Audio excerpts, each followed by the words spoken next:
नमस्ते, मी हेमा. तुम्हा सगळ्यांचं खूप खूप स्वागत. आज मी कुकरमध्ये चवळीची आमटी करणार आहे. तर ती मी कशी करते ते तुम्हाला दाखवते. तर चला. आता तेल तापलं आहे, त्याच्यामध्ये आपण हा कांदा घालूया. कढीपत्ता घालूया आणि कांदा छान असा भाजून घेऊया. रंग थोडा चेंज झाला. आता आपण त्याच्यामध्ये 1 चमचा आलं लसूण पेस्ट टाकू आणि ती पण छानपैकी अशी भाजून घेऊया. आलं लसूण पेस्ट, आपला आलं लसूण पेस्ट भाजलं आहे. तर त्याच्यामध्ये आपण 1 टोमॅटो मी बारीक कापून घेतला होता, तो टाकते आहे आणि अर्धा चमचा त्याच्यामध्ये आपण त्याच्यात मीठ टाकूया आणि कांदा टोमॅटो छानपैकी असं नरम होईपर्यंत भाजून घेऊया. तर आता टोमॅटो आपला थोडा नरम झाला आहे.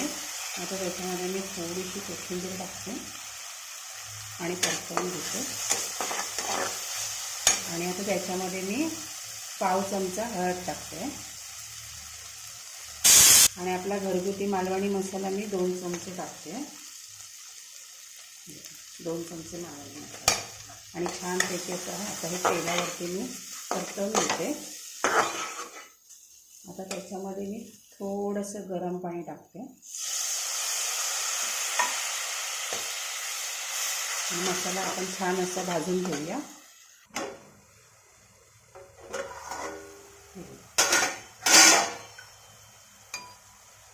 हे बघा, मसाल्याने आपलं तेल सोडलं आहे.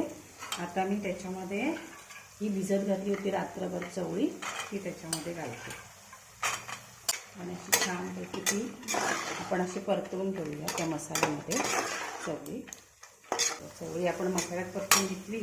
आता त्याच्यामध्ये मी ओलं खोबरं, सुकं खोबरं, कांदा घालून हे वाटण भाजून घेतलं होतं आणि ते वाटण करून घेतलं. तर त्या वाटणामध्ये आपण हा सगळा मसाला परतवून घेऊया.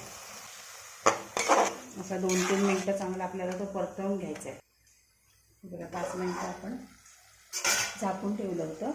आता ते आपण असं परतून घेऊया आणि हे मिक्सरचं भांडं धुतलेलं पाणी त्याच्यामध्ये घालू आणि अजून गरम पाणी आपण घालूया. थोडं अजून मी गरम पाणी घालते. हे बघा, आपलं तर सध्या एवढं पातळ झालं आहे. आता आपण कुकरचं झाकण लावूया आणि मीडियम गॅसवर 3 शिट्ट्या काढून घेऊया. मी कुकरच्या 3 शिट्ट्या करून घेतल्या आहेत. आता कुकर आपला थंड झाला आहे, तर खोलून बघूया.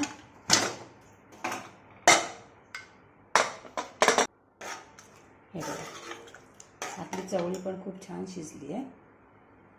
आता ह्याच्यामध्ये आपल्याला आमटी किती पातळ हवी आहे तेवढं आपण पाणी घालायचं आहे. तर मी हे पाणी घालताना गरम पाणीच घालायचं आहे.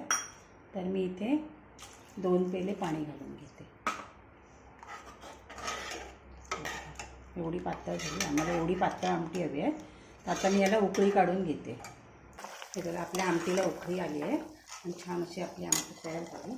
वरून थोडीशी कोथिंबीर घालूया आणि ढवळून घेऊ. आणि आता मी गॅस बंद करते. अशा प्रकारे आपली चवळीची आमटी तयार झाली. तुम्हाला ही माझी रेसिपी कशी वाटली? आवडली तर मला लाईक करा, शेअर करा आणि नवीन असाल तर सबस्क्राईबसुद्धा करा. थँक्यू.